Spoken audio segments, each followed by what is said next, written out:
we have a special guest. And I ask my clients, write it out. Write it out. Don't text it. I don't dare emoji this shit. Write it out. Coach Andrés. Coached almost 800 people. Everyone has their own superhero within them. They just need to get out of their own way. Say that one more time. Say that one more time. Whoa. It's like so many confirmations too. It's like, I feel seen. Okay, great. Because I've been watching a lot of Suits. Welcome back. Another episode of Gemini Soulcast. I'm your host, Sin. And I'm your host, Rob. And today we have a special guest. That's right. Sin. And not only do we have a special guest here, he's tuning in live virtually here. Yeah. From Florida right here. Florida. So we have Coach Andrés, which I found on TikTok. That's it right. was me. I discovered him. He's a certified life coach and relationship coach. That's right. Coach Andrés has coached almost 800 people, but he also had a very interesting past as well. And we're going to hear a lot more about this on this episode of Gemini Soulcast. Yeah. So I'm very interested in hearing your story because I did read it. I read up on you a bit. But I'm going to let you tell our audience, like, you know, everything that you've kind of been through to get you to where you are right now. Yeah, born and raised in Washington, D.C. Grew up in kind of like a political background with my father working for the government, which I was very honored and proud to be associated with. And he was my, everything started where my two professions of life came from my darkest times in a weird, ironic way. But unfortunately, after I lost him at 17 to prostate cancer, after I graduated high school, was the year I decided to pursue film out of nowhere. I think it was more of a therapeutic state of mind compared to like, I never did any acting. I was more of a sports guy, soccer and basketball. And I always loved film. I've always enjoyed and appreciated good film artwork, not just like the special effects or blockbusters, but great scripts. And that's what actually started my journey to LA at 21 years old. And I ended up working as an actor for the Screen Actors Guild for 15, 16 years until 35, 36. And it was definitely something I'll never forget. I couldn't believe that I was that long. I kind of felt like it was a trial at the beginning, but everything kept on working out, whereas I was resilient and really approached it with the right, mindset, with being, have a strong work ethic. That's what, you have to have in DC. That's one thing. A nice suit and a work ethic. And don't be late. And so I was there until I was 35, 36. And then I told my mom when she was ready to retire to let me know, and I'll be there to help out. And so she was like, yeah, she was ready to retire at 71, 72. And she was like, I want to retire in Parkland, Florida, next to the 3 grandkids of my sister and my brother-in-law and their beautiful family. And she wants to be closer and tired of winter. I don't blame her. And so I was like, yeah. And so I took a little of a leave of LA. My agent was all on board. He's a very family-oriented New Yorker kind of guy. So he was like, yeah, don't worry, take your time. Because he knew how long I was out in LA and knew my commitment to it. And so I got here, got the house established, got everything set up, and we're all like, I'm, uncle of the, month in a way, let's say, because it's such a cramped, short period of time. And then the pandemic happened. Yeah. And so that was frightening for everyone, as we all know. We don't have to go down that road specifically because that's just going to be a whole other hour. But we all, we were all freaked out, and I was just, thankful that I was here with my, helping my mom, who was a little more fragile than most at the age, and Florida's availability was a little more accessible than LA or New York, which I do have family in New York, and we felt like, okay, this sucks, but at least we're close by. Compared to where it could have been.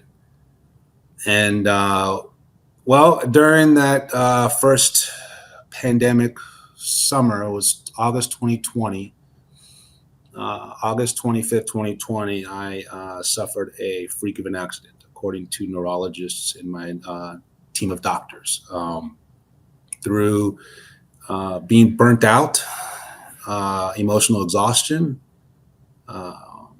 just not necessarily processing everything. I've just been kind of pushing and pushing ever since my father's loss to prove and live and explore. I noticed my biggest weakness was asking for help or being vulnerable, or I can relate to in that. that sense, accepting defeat. That's something I still have, that Latin prideful machismo shit that I'm trying to bury 6 feet down the ground because this doesn't do any good for you. Yeah. My father wouldn't even want that as well, but I just took that on because of, probably anger and sadness. And so that 25th of August, I fainted. I fainted in my backyard patio right here, which I've never really fainted. I'm not a fainting kind of guy, in the sense of like, living on the edge or doing unhealthy things. So it was very unexpected. And I fainted and hit my temple. Yeah.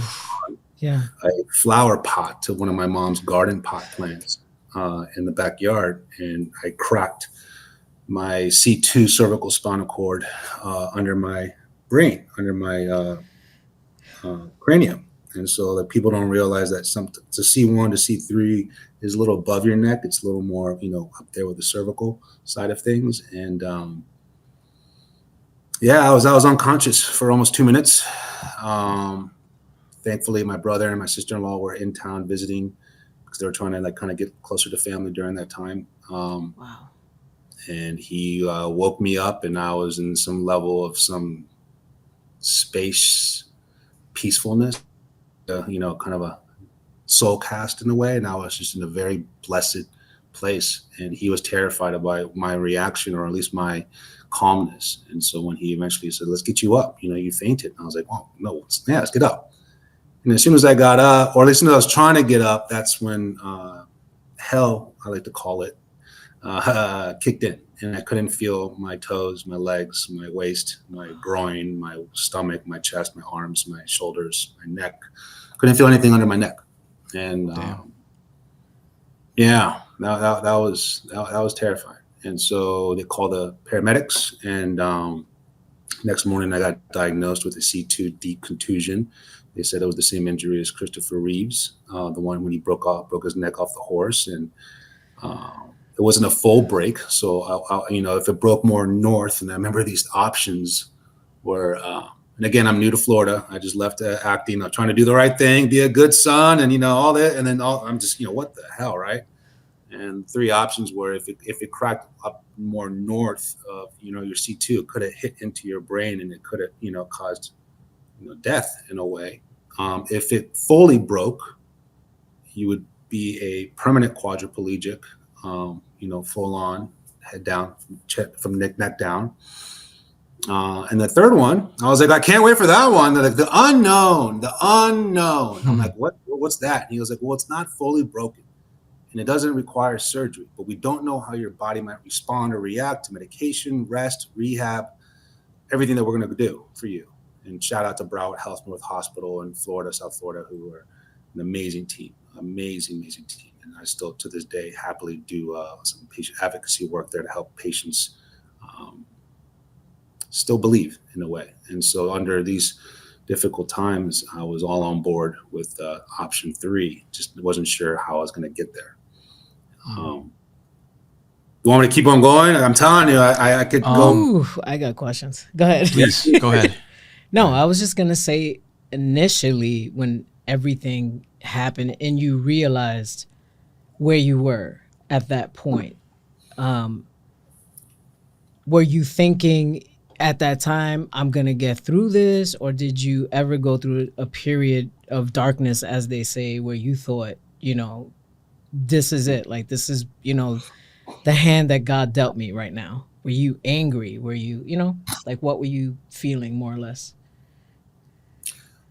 With that kind of level of trauma, of just like, it's not painful. It's disturbing because you don't feel anything.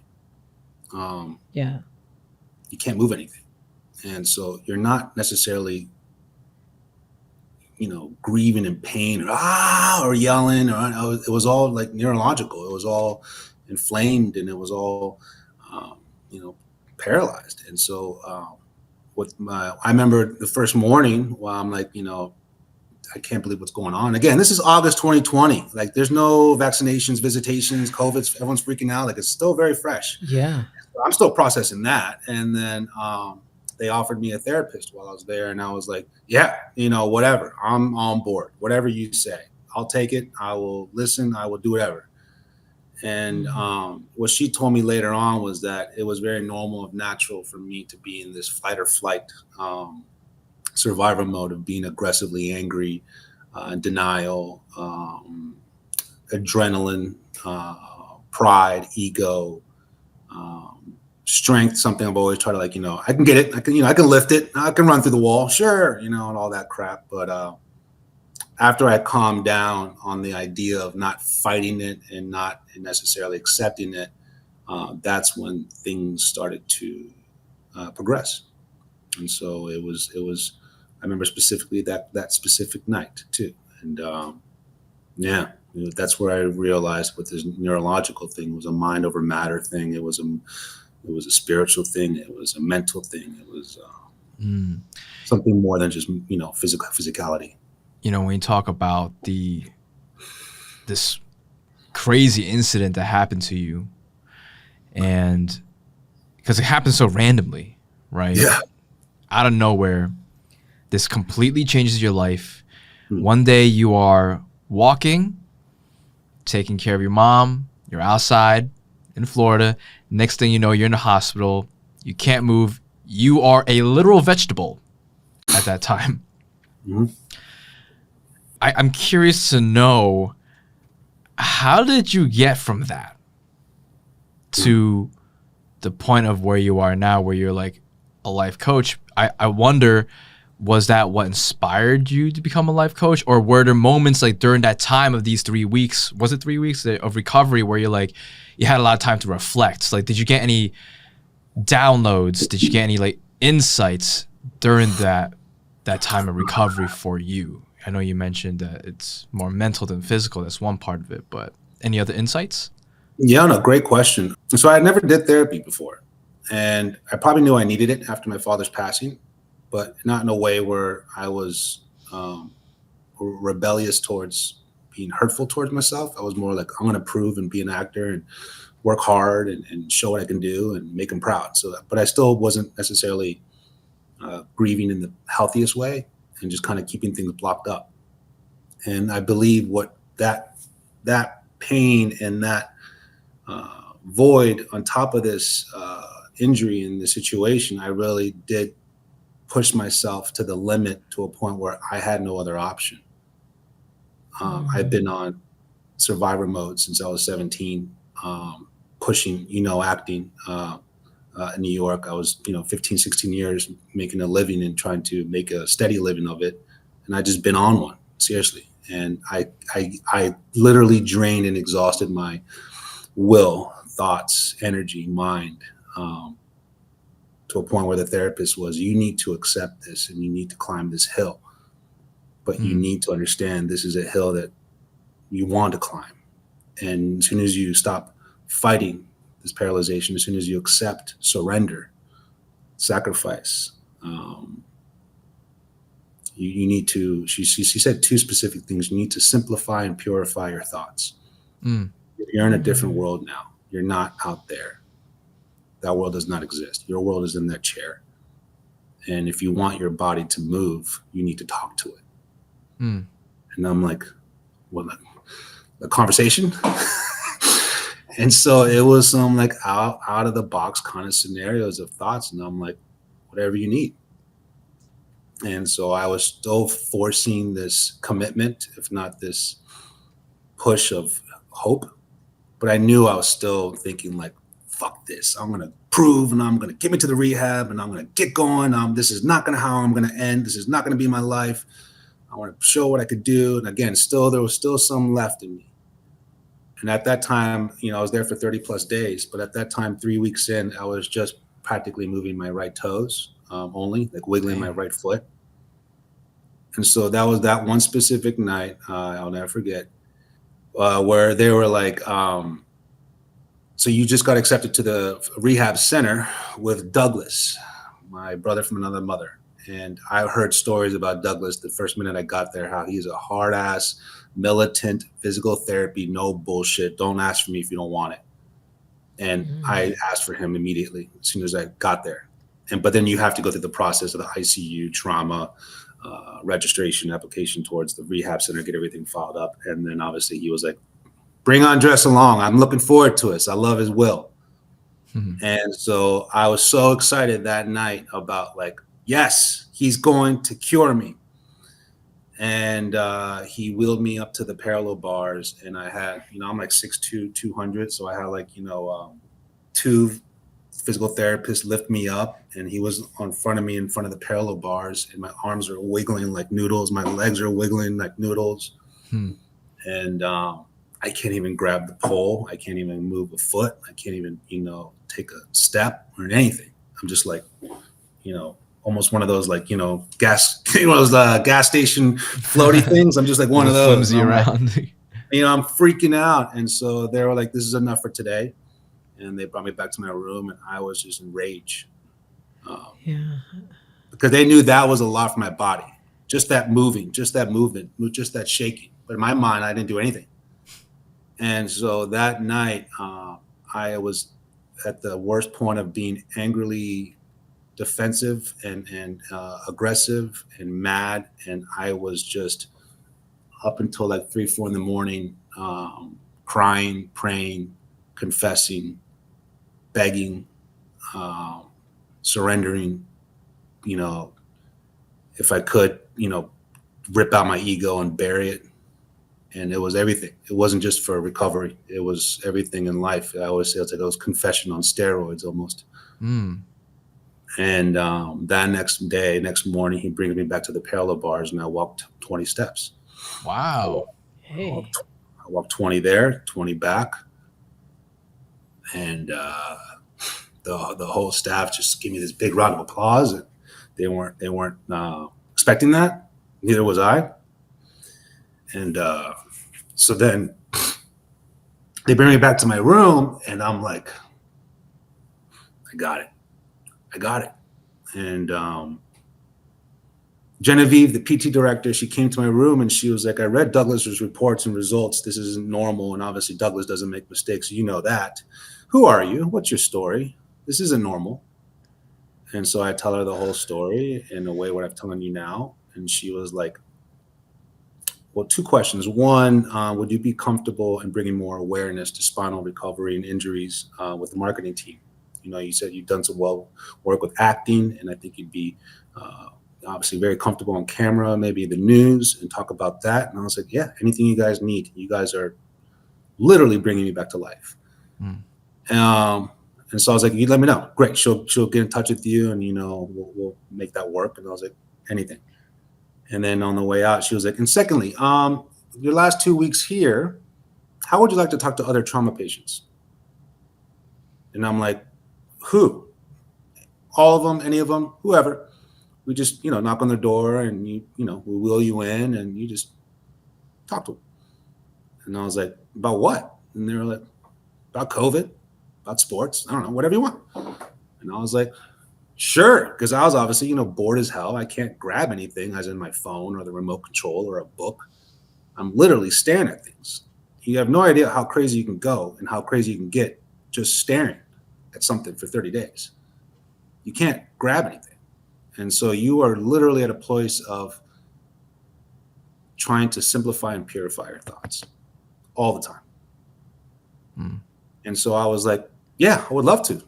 I'm curious who else is here, And little did I know, I was coaching them without even realizing I was coaching them.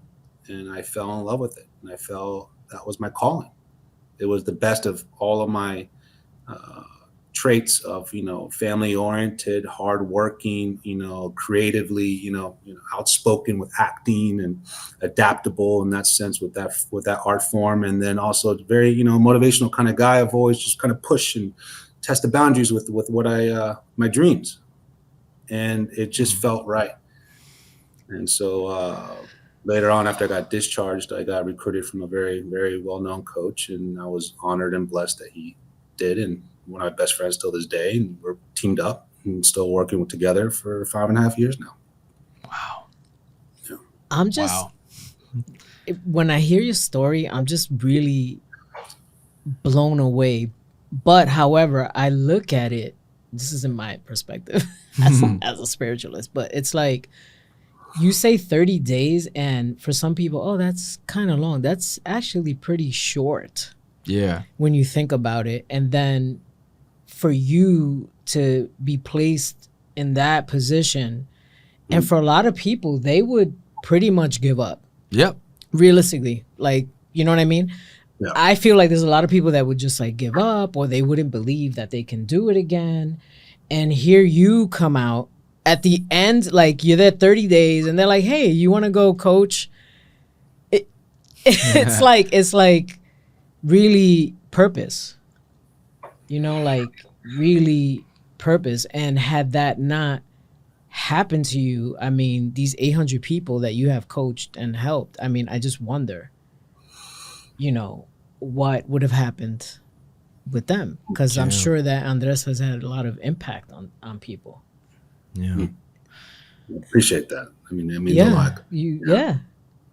I find it so. I think it's so fascinating how, some people could take this like the worst thing that can ever happen, and this, in a way, became one of your biggest blessings. Yeah. Yep. And man, where does this strength come from? Where does this faith come from? It feels so dark. You can't move, and then this happens. Yeah. And you're okay. First of all, I just want to say I love how real you are. I love how you don't shy away from expressing that you were frustrated, that you were angry, that you really, because you wanted to prove something. I love hearing that. I love that you talked about the machismo part of it too, and then I loved also what you said about simplifying your life and then like making things clear. It's like when you hit your head, things became clear in a way. Yeah. She gave me this exercise I never forgot, because I kept on doing it, after who knows how many just rabbit hole thoughts. And she was like, all right, this is going to sound silly, but if you just commit to it and do really good at it, you'll heal. How far, we'll see. And I was like, what? And she was like, find anything in the room. And I was like, this picture. Describe every detail out loud. Every shade, every color, every thought, every outlook, everything. See how you feel after that. You're not ready? Why don't you describe that lamp? And I'm like, I get it. Simplify, purify my thoughts. Stay here, stay here, stay here. Because my mind was racing about, embarrassment, humiliation, disability, possibly dead, being a vegetable, helpless, 36. Didn't seem fair. It really didn't seem fair. Yeah. And so that was a key exercise that I really committed to. And when you ask how do you know, or where did you get this this push or this strength? I don't know. I was blessed with a great family and a strong family foundation, and I'm blessed with like a great role models, mom and dad and older brother and sister and everyone else in that circle. But I thought this was something like, it was so much bigger and overwhelming that I would say you just don't know who you are until you really get pushed against the wall. And I never necessarily physically, mentally, spiritually got pushed against the wall. I think my father's loss was more of a test of, trying to grow up as the man he would be proud of.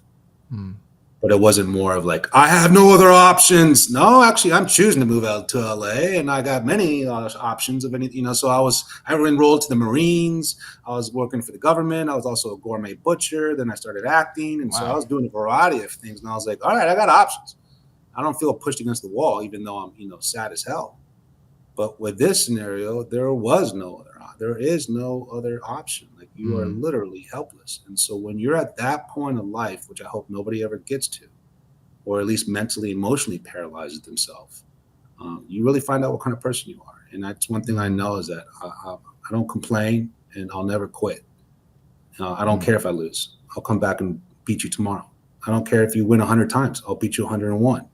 And that's something I learned very, very clearly, that I don't give a shit. I'm going to outwork you. And I don't care if it's one win. I'm going. That's when you have that, when you look into like Kobe Bryant and, TB12 and Jordan, all these greats that I've read, they have an unbeatable mentality. And that's basically saying, I don't care how long it takes, but I'm going to beat you. And that makes me unbeatable.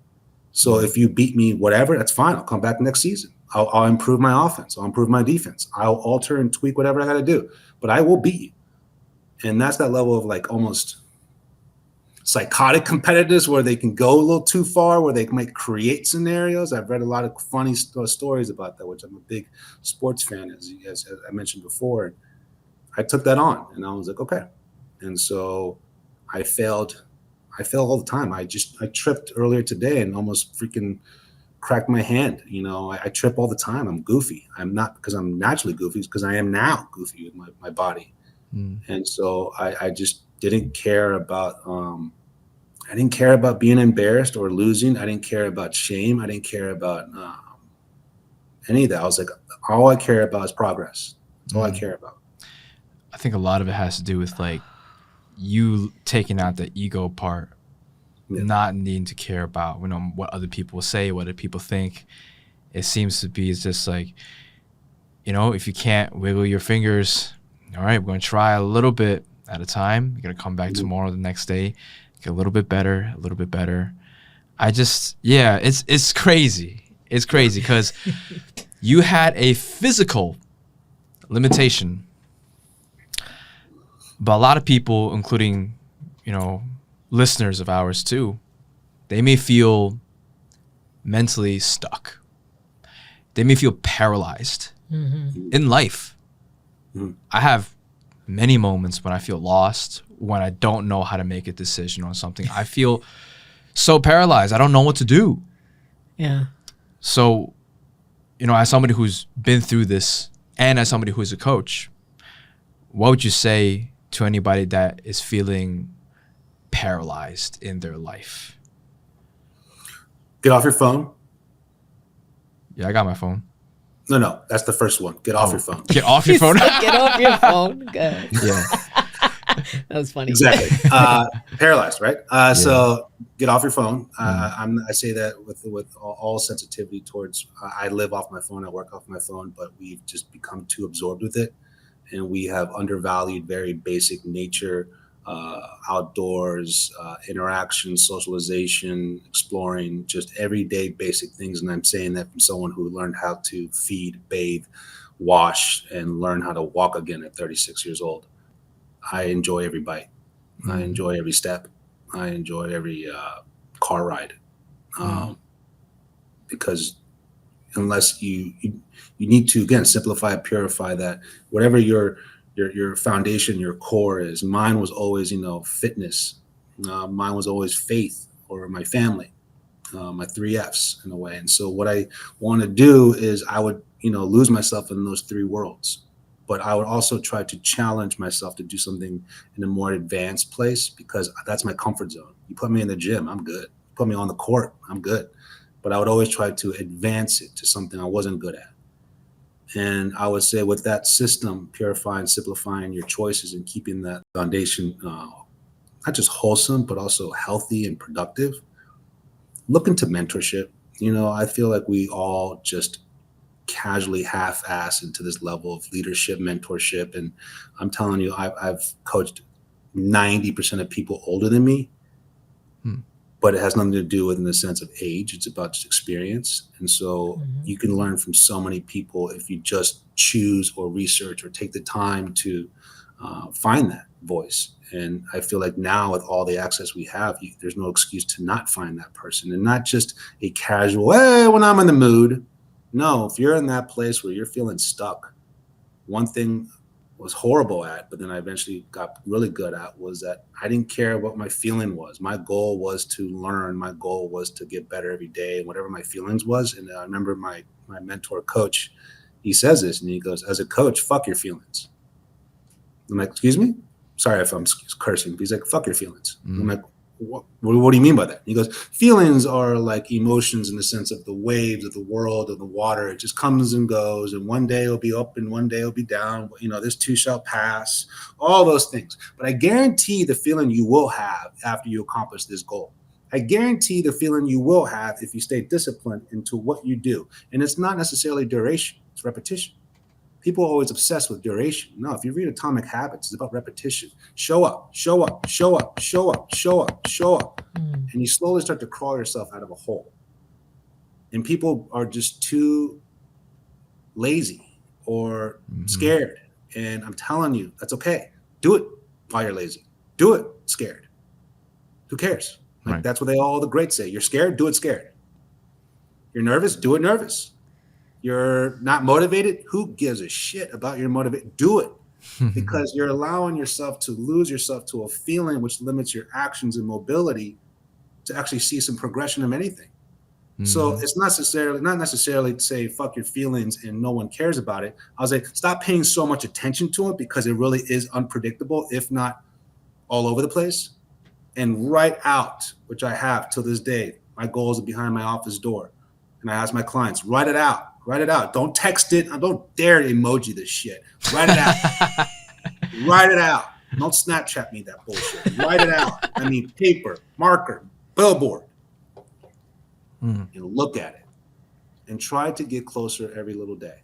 It's all you need to do in that sense, because when you have that momentum and you see the snowball effect in a way, you're thinking more realistic that this is a long-term goal and it's going to take time to develop. But when we're stuck, or when we're paralyzed, when we're dark and we're lost, we want a quick fix, a game-changing, life-changing fix. We want something extraneously, dramatically amazing to get us out of this and set the pathway to where to go. It doesn't work that way. And so when you are in those moments, I always say, these are the tests of how bad you really want it. Are you going to always look back and say, well, I really wanted it, but my feelings were a little... fuck your feelings. So that's where it's like, I say that as a coach, because I'm like, if this means to you this much, have a family, success or love or anything, it's not going to be easy getting there. But that's one thing Douglas told me. He goes, you got two options and they're both painful. So it's like, I don't know where you're thinking there's going to be a pain. Like, I'm in pain till this day, every day. And he was like, people think it's always like, well, either I stay stuck or it's pain-free and glorious. And I'm like, no, you're stuck and painful, but now you're actually in pain of progression. And so when you realize people don't change until the pain of staying the same is greater than changing. And so people are always waiting for like this lightful, sun-shining moment of, I'm out of my funk now. Doesn't work that way. I wish it was. I would. God, give me that pill. I'll take it every day. You know what I mean? But it's just, that's not what it is. And so you have to really see it in today's world of, we have so much in our hands, but we take for granted the most basic things. Right. And I feel like if we just commit more to those with a target, with a direction, you won't get so swept up with these, waves of emotions. Do you think like that is also why people have like imposter syndrome? For those that are like really pouring into, what they're trying to do, and then they have their days where it's like, wait, same thing. It's like, if you're a coach, like, who's gonna listen to me? Why are people listening to me? Yeah. You know what I mean? That feeling. Yeah. No, imposter syndrome was something new in coaching. I learned a couple years ago, because it became more like, just not common, but just something interesting to look into. And so I could see where that plays a role for sure. And again, when it comes to imposter syndrome, a lot of people are trying to showcase what they are compared to actually doing what they are. And that's another problem. Like, get off the phone. And it's weird, but I remember my Douglas on the day of my discharge, the news station was out front, and my family was there, and he was like, you're going to think I'm crazy, but you're going to miss these days. And I'm like, I do. Not like I want to go back, but just the simplicity of how my thoughts were, of like, I'm going to feed myself today. Ooh, like it was like birthday every day, I put on a sock. You know what I mean? That was, God damn it, that was annoying. Putting on socks. That's Because my crazy. thumbs were just not working. Like my fingers are starting to move, but the thumbs, I couldn't pull it up. But again, I have stories for days on that. But it was just like when you've gone through a lot, unfortunately, you could see things more purely.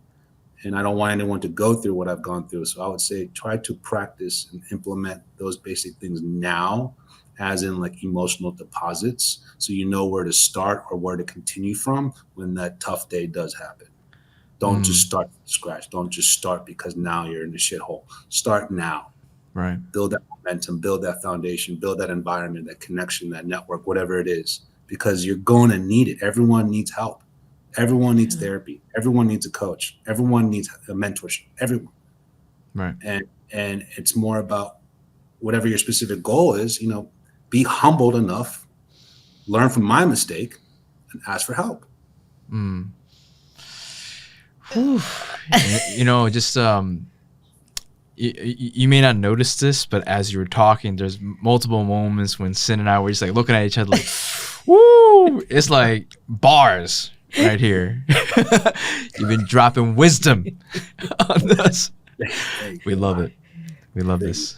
We do love this, but it's also because of the conversations that we have sometimes, and then you're sitting here saying all these things, and I'm looking at Rob, and I'm like, it's like so many confirmations too. It's like I feel seen. Yeah, we feel seen and we feel attacked at the same time. Good. Yeah, Good. but Good. You're so right about. I feel like when you were at that moment of even just trying to put on that sock or the exercise that you did with the therapist, it was like you are living in full presence. You were fully present. And I don't know if you read the book Power of Now. One of my favorites. Oh, nice. Yeah, Eckhart Tolle, New Earth, for example. Like he always talks about being in the present moment and how to appreciate those things, because either you are thinking of the past, which is anxiety, or you're thinking about the future. No, you think about the past, which is regret. You think about the future, which is anxiety. But you want to get stuff done, you could do it right now in this present moment. Yep. Right here. And yeah, a lot of it is like fuck your feelings, because no matter how you feel about it, if you just take that step, that one little step, you'll be a lot farther ahead than you were yesterday. So that's I would advise on I loved all those books, and I would say that one that really took it to the next level was Nugent. Don't believe everything you think. Oh, Joseph Nugent. Joseph or Jonathan Nugent. Yeah. Joseph Nguyen? Nguyen? Yeah, Vietnamese dude. Yeah. Correct me if I'm wrong though, but yeah, don't believe everything you think. that's a good book too. It's an easy, it's a quick short book. Easy read, and it just elevates what your mind should be compared to playing this childish rat race that we do. Right. A lot of us, I feel, get stuck in that loop.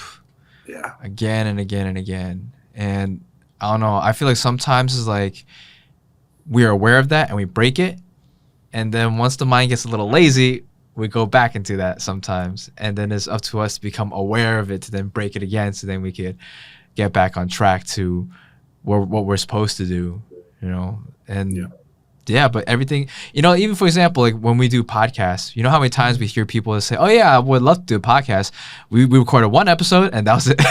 Like that happens all the time. And like, so like, I do think a lot of it is, okay, little steady step-by-step moments to get you to where you are. And that's another big part of small wins. And again, people who want to take big steps don't value small steps. And so that's why they won't commit long enough, or they will fall, or basically have a very predictable setback. And so we need to value those small steps, progress over perfection, marathon journey, all those quotes and cliches. It's very, very true, because, when it comes to something more minor or minuscule in life, you could be impatient. You could be a little needy. You want it now. Go ahead, order your Uber Eats. No one cares. But when it's something big, family, marriage, kids, faith, success, acting, like when it's something that I find it fascinating why so many people are so impatient with their dreams, with their goals that no one actually asked you to do or even cares if you do or forcing you to do. There's certain things, obviously, with professions, and I don't want to, go to that point. But I'm saying with something, when you're stuck at something, you're making it more stuck than what it is, and it's because you undervalue these small wins and these small steps, and I look at it where it's people always want to start from scratch when they get stuck, and that's something you don't want to do. You want to build that safety net. You want to build those deposits. You want to build, whatever it is for a rainy day, in the sense of, I'm not going to need you now, but, and then when it does, you're like, oh yeah. And that's how the best ability is availability. You want to plan ahead. You want to play chess, not checkers. Hold up. Be preventive, Say that one more time.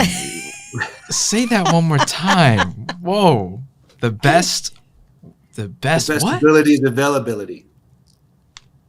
That's actually the number one rule of acting. I know that. The best ability is availability. So I'd never left LA. I mean, maybe 2 weeks of the year. Feel seen, Rob? And you want to, best ability is availability. And the only way to be available is to actually understand whatever, path or road you're taking. It's not going to be smooth. It's not going to be perfect. It's not going to be, a carpet ride. It's not going to, no. It's like, okay. And so you realize you're anticipating setbacks and frustrations and failures, and you embrace them because you're like, no, but at the end of it, that's where I'm going to end up in 5 years, 10 years. Watch. And the beautiful thing is, even if you don't end up there, you're going to end up somewhere more meaningful than where you're supposed to be, because the fact that you're pushing that is the goal. Shoot for the stars. It's okay if you land on the moon, kind of thing.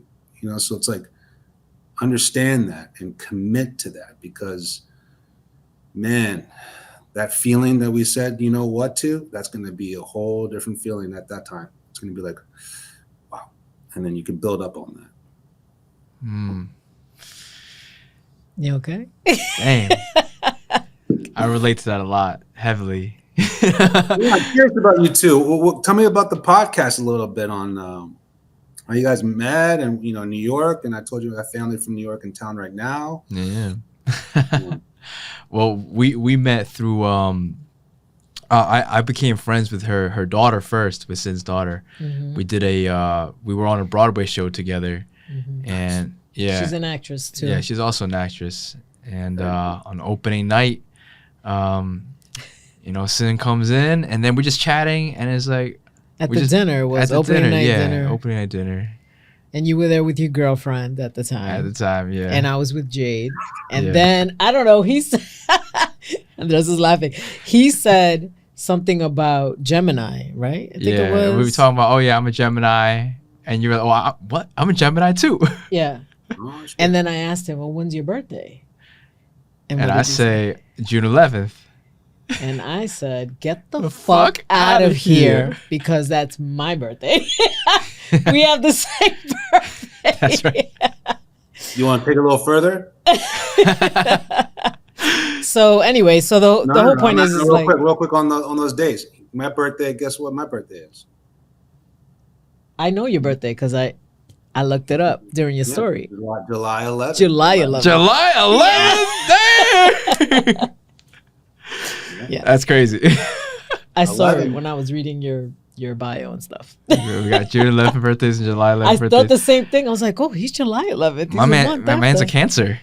Cancer, and my mom is a Gemini, so I've gotten closer to her the last 6 years than I ever had the last 20 years. Wow. So I love both of her. I love both of them.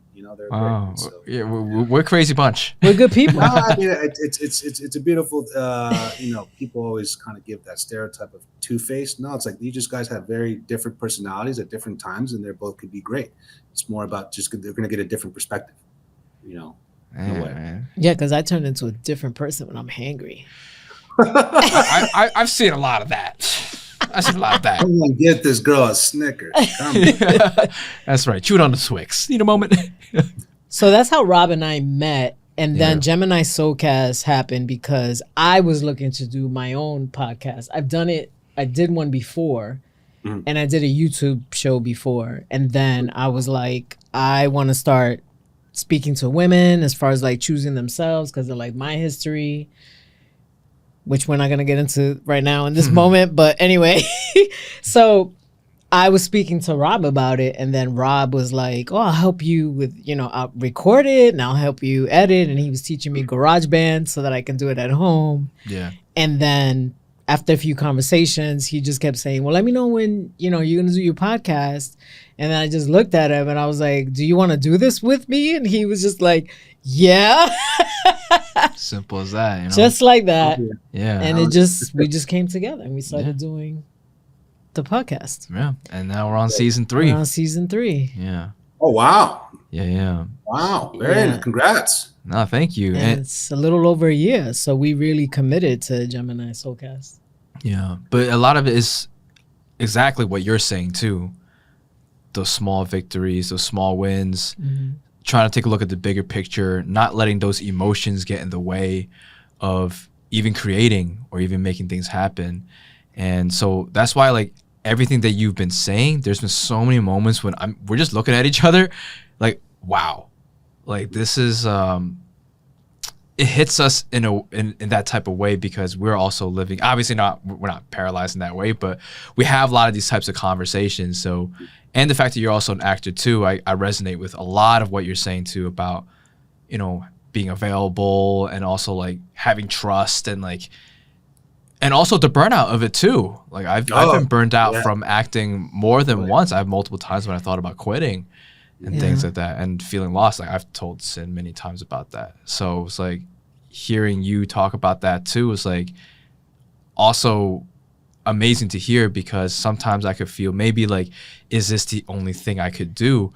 But seeing how like when you had that experience, it really opened up your eyes and correct me if I'm wrong, like now you feel like you found your true calling, like and I guess for those people, and it kind of bring it back into what we want to be talking about too, is like there are many people out in this world who don't have a purpose, who don't have a dream, who may feel that they don't know what their calling is. You found that for yourself. I'm sure you coach a lot of types of people. You talk to all types of people, right? What are some ways in which somebody could start either looking for that or finding it within themselves? Like, what are some ways to identify if something is like, oh, this is meant for you or this is a calling?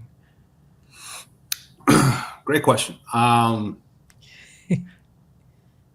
Yeah, unfortunately, my two professions of acting and coaching came after, again, traumas, trauma situations. So that's definitely not the route. No, but I would say when I hear a lot of people in the sense like either discouraged or, maybe questioning themselves or a little low self-esteem in the sense of not having that purpose or direction or calling, it's also unfair for them to see that they don't know it, and whatever they might think it could be is silly or stupid or never going to happen or a dream or not realistic or that's kind of I'm worrying about the judgment of things. And so I remember clearly the best advice I got into coaching from my coach Alex, my business partner, mentor. He was like, your purpose is bigger than their opinion. You're gonna get hate. Of course you are. That's it. You post every day on social media. You're on live and you talk and you this and that. And I was like, oh, this is nothing compared to Hollywood. Some person behind a laptop. Come on, I got booed all over the place. Loved it. And so he was like, but no, this is different though, because this isn't you performing some other script from other people's words. This is you. This is your heart. This is your body. This is what you went through. And he was right. I did get like, what the and I was like, all right. And then I kept reminding myself of my purpose is bigger than someone's opinion. And so when someone doesn't understand what their purpose is, I would say, what brings you the most joy? What brings you the most like priceless, valuable moments of peace or happiness or fulfillment in anything that's small, from artwork to acting to photography to baking to fitness to faith to anything, any level of mentorship or volunteering. I would say if people could do a little more volunteer work, you start to look at how much you really do have, and you might kind of see things differently to ignite some direction or some fire.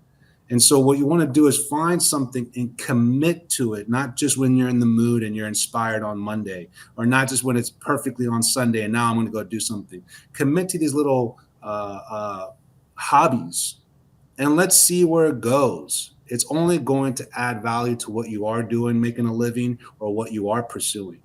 And so when I found, coaching to be my calling, it's all because of my acting.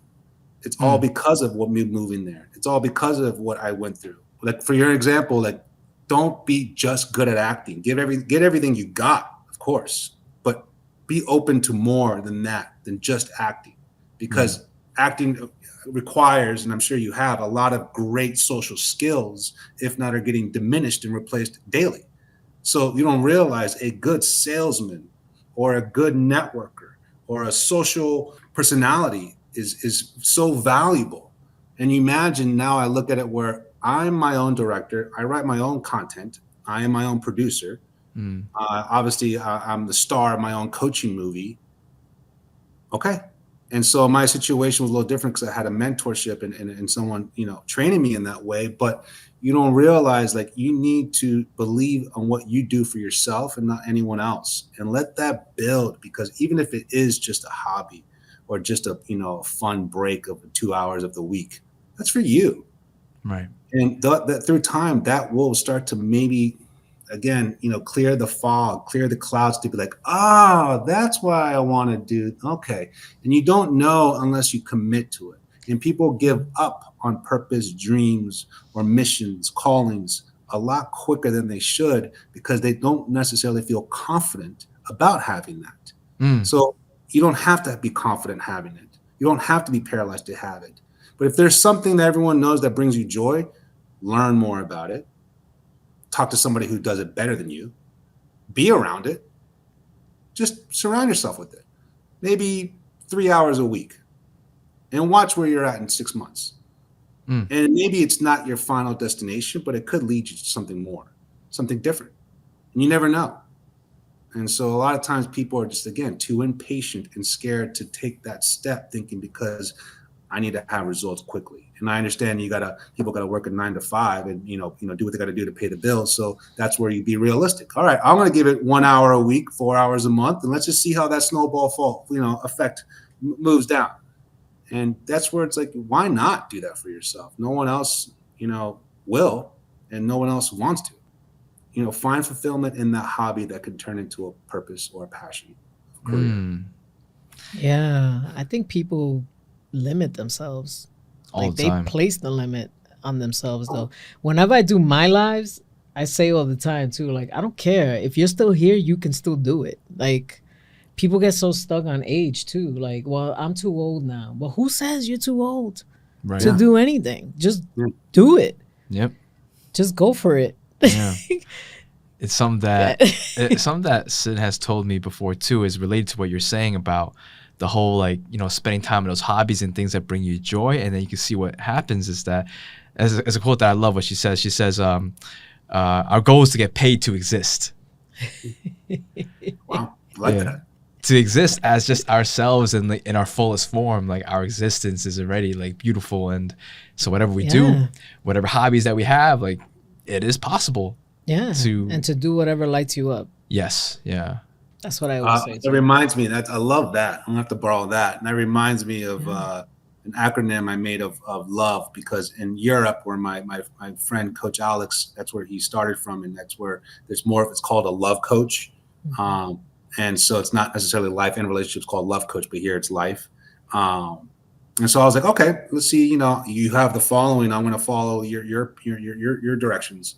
And so I was like, I need to find a way to elaborate, or if not, describe what love coach is in America, or a way where it's about more than just, getting the person you like. And so I created the idea of living on valued energy. And if you practice and commit to living on valued energy for yourself, committing to personal development, self-love, self-care, things that bring you value, not, I wanted a hug, so I bought a purse. You know what I mean? Princess treatment. Oh my God. You know what I mean? I don't chase. I attract. I manifest. We're big on manifestation, though. I mean, I love manifestation, but I don't chase. I attract. I'm like, you know what? Just your attitude. Nobody wants that. I mean, the wrong guy wants that. You know what I mean? So it's like too many people are so entitled. And another funny thing is, I've never heard the word narcissist in my life before I became a coach. And now I've been so much informed with it, with coaching and clients and stories, and everyone's a narcissist, which really they're not. But I've done some studies on, the psychological ways of what we've created from 2020 with social media. People are developing more narcissistic qualities. They're not a narcissist, but they have narcissistic qualities, and it's obvious. And so with that level of entitlement, they just think they're too good to fail. They're too good to struggle, even if it's something small as that, goal or purpose. And so living on valid energy and everything you said, you're getting paid to exist. Yeah. Like try to, again, quality over quantity too with that. And so have fun with that, man. Have fun with that. It blows my mind how many times, and it was like the first few years, because now it's obviously a little past that, how quickly people erased the pandemic. How quickly people erased contact and affection. How quickly we erased washing groceries and having holidays from a backyard to a backyard. And now we're all like just selfish, fearful, negative, entitled people. And I'm like, how did that go so quickly? And we get so warped up on that. And I'm like, man, do we need another? You know what I mean? Obviously not, I'm joking. And that's why do we move so quickly from such very, very monumental big things in our life? Like we should still be showing that appreciation of contact, or traveling, or no mask wearing kind of thing. And I think a lot of people are taking a lot of life for granted, and I wish more people didn't. I think a lot of it has to do with what you're saying about, for example, like, one thing that you could do, not be on your phone so much. Just by being on your phone, number one, it develops those narcissistic tendencies. And number two, like, you're losing contact and being in the present moment with people or experiencing life as is. And it's just this dopamine effect that you get instant gratification. Instead of being like, okay, I know this goal may be a little bit tough and it may take some time to get there. Let me just take these small incremental steps. Whether it's a goal or whether it's, say, like dating and in a relationship, like people want that relationship so quickly. Everybody wants to find that love. They want to get married or whatever, find that person, that Mr. or Mrs. Right. And they don't realize what it takes to get there, or they hop in so quickly and then it fizzes out just like that, versus, taking that time to build something. So I do think there's a lot that could be said about that whole thing of like post-pandemic, what has happened, Yeah, because during the pandemic, it was just like, I felt it was a huge lesson for the world in self-awareness. Yeah, and it's slowing things down. And then during that time, like a lot of people did discover their purpose. Yeah. Because they were more present and they had to spend more time with themselves. Yeah. And now it's almost we're back to... Yeah. In fact, it's almost like times 10 of like we swung the other way around, Right. It was so easy to forget that now. And now we're not fearing a pandemic, we're fearing AI. Yep. Oh, yeah. Yeah. Oh, well, but so one thing I wanted to say too, because I know that we're getting near our end of our conversation. When I found Coach Andrés, he was on live talking about anxious attachment, I think it was. Yeah. And one of those, and I got to tell you though, I was like, wow, this is like a breath of fresh air to have a man on talking about this, because most times what would pop up on my FYP was like women. So you popped up, and that's why I was like, oh, I got to stay on this guy's live right here. I got to hear what he has to say. Right. And I got to tell you, like, you're killing it. Like, you're doing great with that. Like, when you and I connected and all that, and then I mentioned about you coming on the podcast, and right, I told you like, this is Coach. Yeah. I want to have him on. Yeah. We spoke about this for like a little while ago too. Yeah, I mentioned you a while ago too, Yeah. before we even decided this. So then I was just like, oh, that's alignment. See what I'm saying? It's the universe doing her thing. Yeah. I remember that. I remember that clearly, and so I appreciate the invite, and having a great time doing this. And again, anytime down the road, I'd love to reconnect. But when you talked about anxious attachment, which was funny because that's the instant feedback or response I get coming from like, hey, a guy's telling me, wait, what? And so that's where Alex Cormont, he's the French relationship expert, and he's like considered the French Tony Robbins.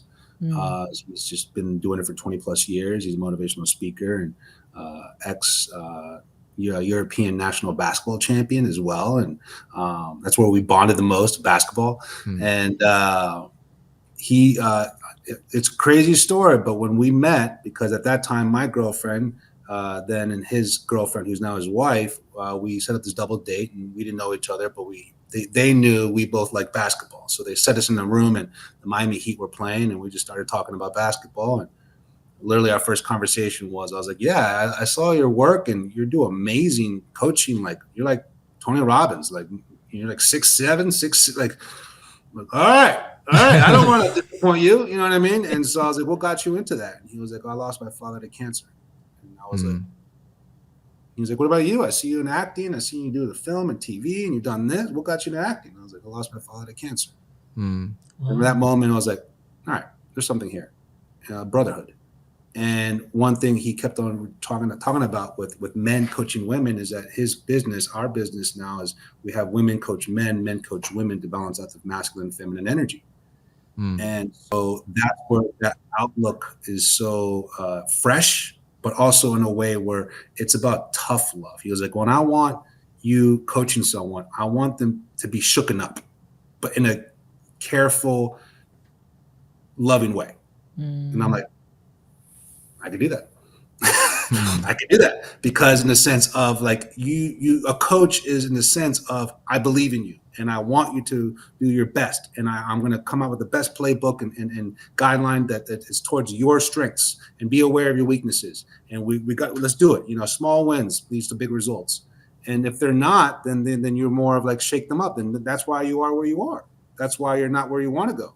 And that's where it's like a little difference of that thin line of a therapist to a coach. I could back talk to you. I'm not going to in that sense, but I can call you out. I can keep you in check. I don't need to coach you. I want to. And so when you see that level of tough love coming from a male's point of view, especially, let's say a lot of women could use more male mentorship, and just as much men could definitely use more female mentorship, just like you two right now. You learn so much about the opposite sex in that way, especially if it's platonic, and especially if there's a level of like learning from it. And so it was big on that. And just to kind of recap real quick, because I mentioned it before about the corporate certification. One of my clients, she's a lawyer in DC. I've been working there for years.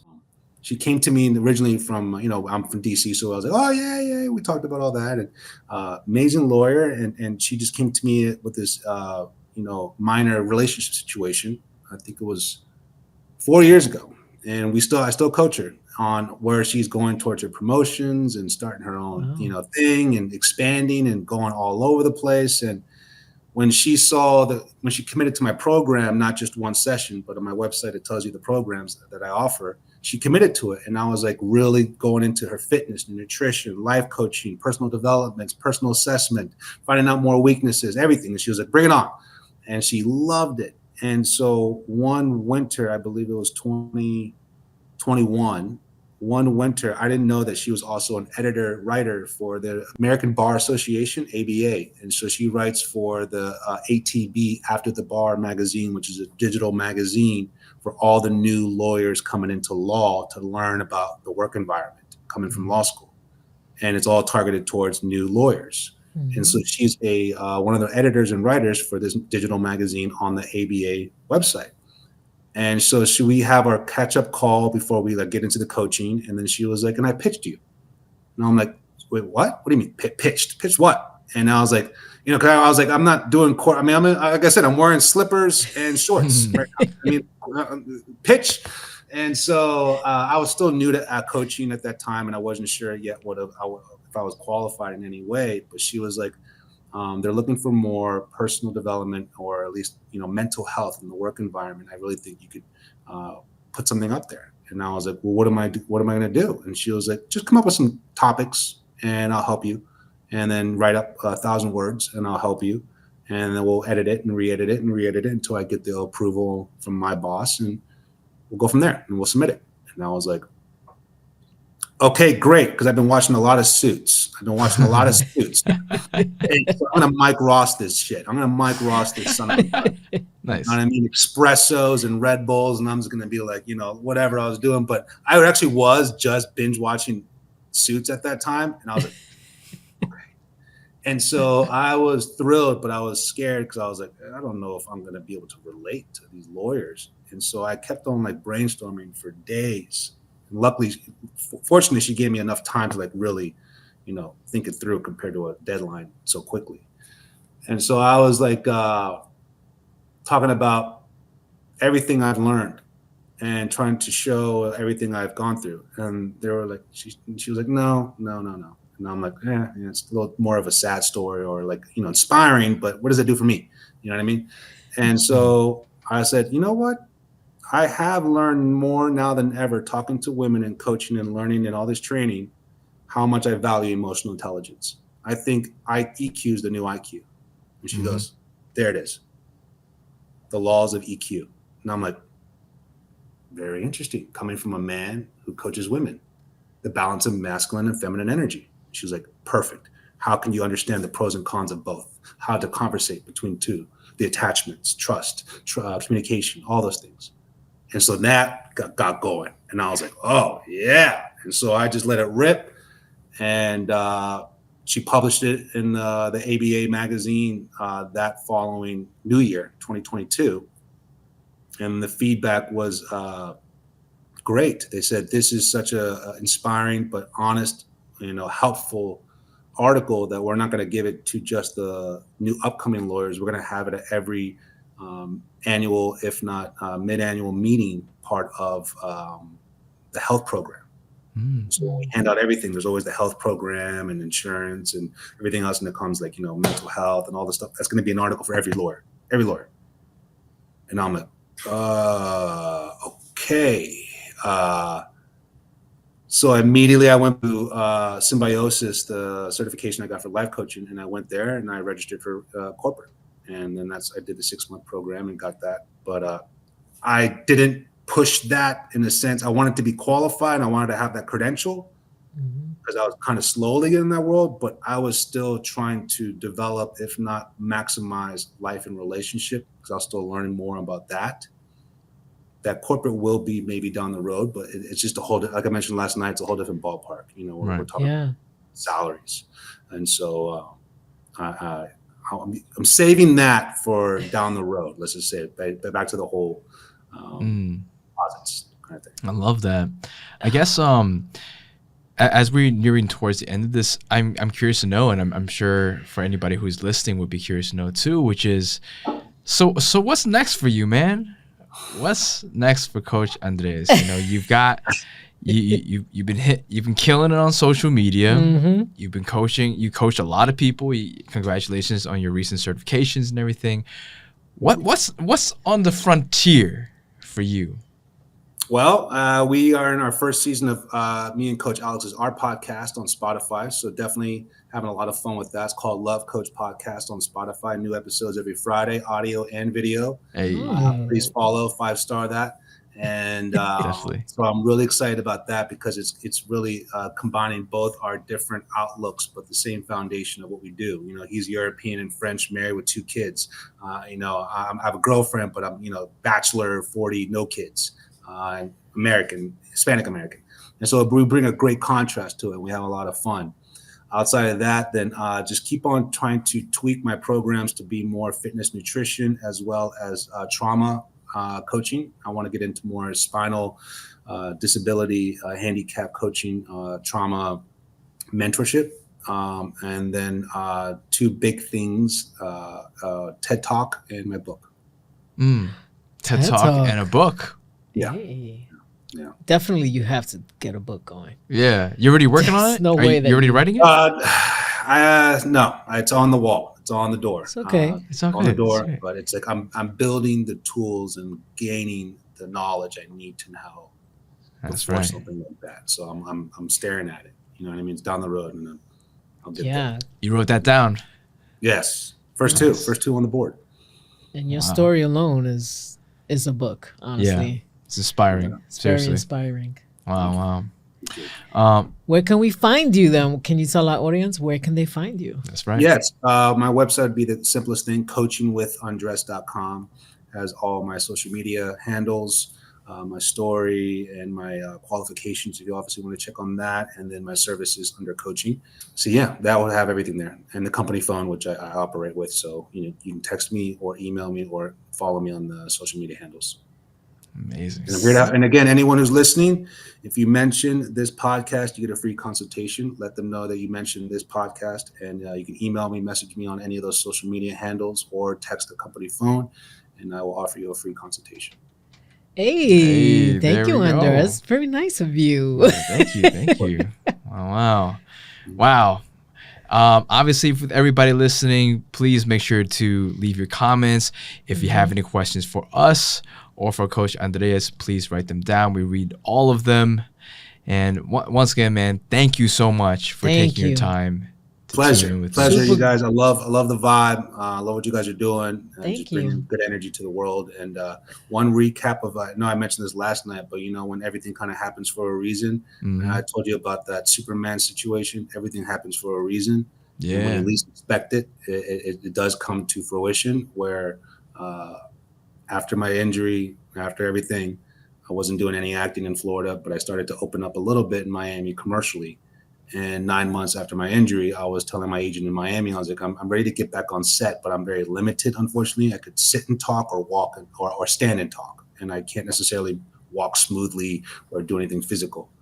And so she responded to me, "I'm great. It's great to hear back from you. I'm glad you're doing well." And 2 weeks later, she's like, "Could you do stand-in work?" And I'm like, "Oh, yes. I'm so proud to stand up. I just learned how to stand up 9 months. Yeah. How long? What do you need?" And so I was like, I've never stood in before. And I was like, yeah, I'd be so honored to show them I could stand up and just stand there. And I'm like, perfect. Who am I standing in for? We don't know, but it's someone similar height and frame, and locations in Pembroke Pines, which is like 40 minutes away from where I'm at. And here I go. I get there early, and it's literally Henry Cavill, the current Superman, with his team, walking up to me. I love it. And I'm like, I'd literally just been dealing with the Christopher Reeves Superman paralyzation injury for the last 9 months. And Yeah. I crawled my way to here on set. And now I'm your stand-in for 3 days. And so at the end of our production, I didn't say anything in the beginning, of course, but he saw me limping, and I was like, yeah, just twist an ankle. That's fine. And at the end, after we had our big applause and moment, I went up to him and I told him. And he started crying, and he gave me the biggest bear hug. And I couldn't believe I was hugging Superman, and I started crying a little bit. And it was funny because it was also 2021 where after like a little hug embrace, his team goes, whoa, whoa, whoa, whoa, whoa. So yeah, and we both had masks on and everything. So I was like, yeah, because he just got so caught up with it, because what he was doing was he was doing a campaign for a company called Muscle Tech, and he's like the face of it. And Muscle Tech is a technical program that's not just for muscle but for recovery. And he had a horrible injury that he suffered in The Witcher. And he talked about how that really scared him of the chances to being Superman, because I think he tore a hamstring or something during the season 1 Witcher, and Muscle Tech helped him in that sense recover and become, Clark Kent. And so that's where he was so passionate about this campaign, specifically for not just, fitness, but for recovery. And so when I told him my story, he was like, you're meant to do this. And I'm sorry what happened to you, but this is what you're meant to do. And so when you hear that from Superman, you're like, all right. Yeah. And so life can come around in crazy ways and show you when you least expect it that you are doing the right thing you're supposed to be doing. Yeah. Yeah. That was a full circle moment right there for you. 100%. Yeah. You just got hugged by Amazing. Superman. Yeah. Dude just got back to learning how to walk and stand. And he's like, now I'm going to get hugged from Superman. So, a week before my birthday, too. It was early July. Early July. And I was like, That's a birthday present right there. right? And then ever since then, Superman's been coming out every July 11th. This current Superman came out July 11th. Wow. Oh, shoot. Yeah. The week after July 4th. Hey. That's meant to happen. That's meant to be. definitely meant to happen. Yeah. So everyone has their own superhero within them. They just need to get out of their own way. Yeah. Love that. Everyone's superhero. You just got to get out of your own way. That's That's it. all it is, you know. That's it. Dang. Oh my God. But thank you so much again. We're so grateful that you took the time to speak with us and come on here. And yeah, I'm super happy that we made it happen. Yeah, just to drop knowledge on us and on our podcast. And we cannot wait to see what you do next. We cannot wait for your TED Talk, your book. Please, everybody, tune in on his podcast as well. And be sure to follow him on all the socials. Once again, my name is Rob. My name is Sin. And this is Gemini Soulcast.